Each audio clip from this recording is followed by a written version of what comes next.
bien bonjour. Et me voilà parti vous faire un petit bout de lecture d'un conte breton issu d'un recueil de Père Jacques-Elias, Conte à vivre debout. La souche de Noël. Les gens du pays l'appelaient Nie. Elle avait eu un autre nom, mais il s'était perdu en route, au fur et à mesure qu'elle escortait au cimetière les membres de sa famille. Et à chaque fois, il se perdait un peu plus. Voilà qu'ils étaient tous partis piquer des poireaux à Saint-Nic, façon de dire qu'ils étaient morts jusqu'au dernier. Maintenant, la femme restait seule, dans sa maison, avec sa vache et son tricot. La vache lui tenait chaud, n'étant séparée d'elle que par une cloison à mi-hauteur. Le tricot lui servait à venir à bout de ses journées, rien de plus. Elle n'en tirait ni bas, ni gilet, ni châle, ni écharpe, rien que des choses informes à défaire aussitôt avant de les recommencer. Jamais elle n'ouvrait la bouche la première. Quand on lui adressait la parole, elle faisait toujours la même réponse. Ni rien. Le temps est beau, n'est-ce pas? Ni rien. Vous allez au bourg? Ni rien. Si elle avait d'autres nids dans la tête, personne n'en a jamais rien su. Mais ce nid lui était resté.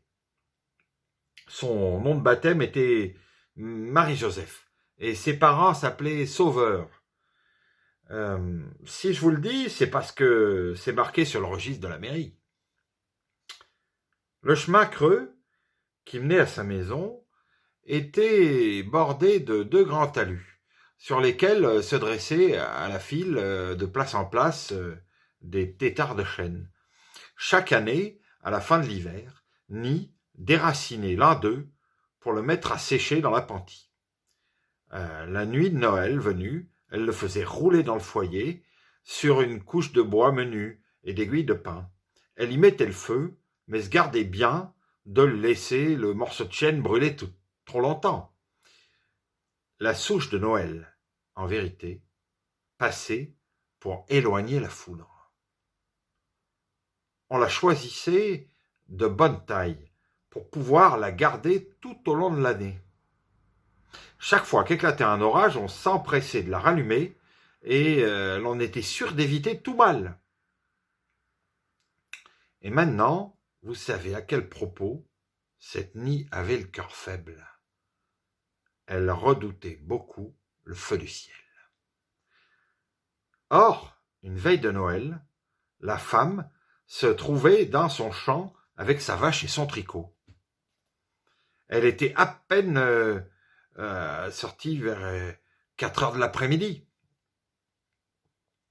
Soudain, la nuit tomba autour d'elle. Ses aiguilles jetèrent des éclats bleus. Et Nie de laisser choir son tricot dans l'herbe, d'arracher le pieu qu'attachait sa vache au pré, et d'enrouler la corde et de chasser la pauvre bête vers la maison à force de clameurs.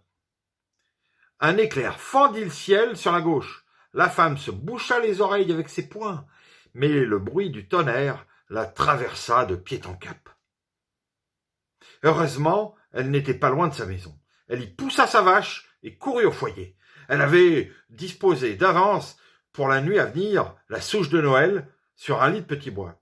Nie se hâta de frotter une allumette, mais le petit bois refusa de prendre feu. Il avait plu le matin et en raison de la direction des vents, la cheminée avait pris de l'eau. L'orage se déchaîna. Épouvantable! La maison tremblait d'un bout à l'autre sous les coups de tonnerre. Nie avait beau arranger le bois de son mieux, présenter ses allumettes de tous les côtés, rien à faire pour enflammer la souche de Noël. Soudain, la foudre s'abattit sur la cheminée. Le pignon de la maison se trouva fendu de haut en bas par une lézarde aussi large qu'une main. Si bien qu'on voyait à travers elle fumer le verger comme l'enfer. Quelque part, un chien aboyait à la mort. La tête perdue, Ni s'efforçait toujours d'allumer le feu. À la fin, la flamme prit dans le petit bois et se mit à lécher la souche. Et alors, croyez-moi, si vous voulez, la lézarde se referma bellement et l'orage tomba jusqu'à rien. Pour une fois, Ni trouva bon de parler longtemps pour conter le miracle.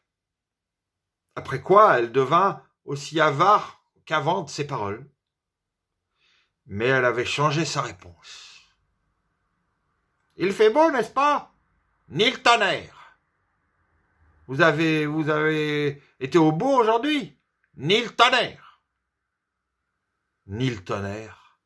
Voilà le nom qui lui resta jusqu'à la fin. Qu'en avez-vous?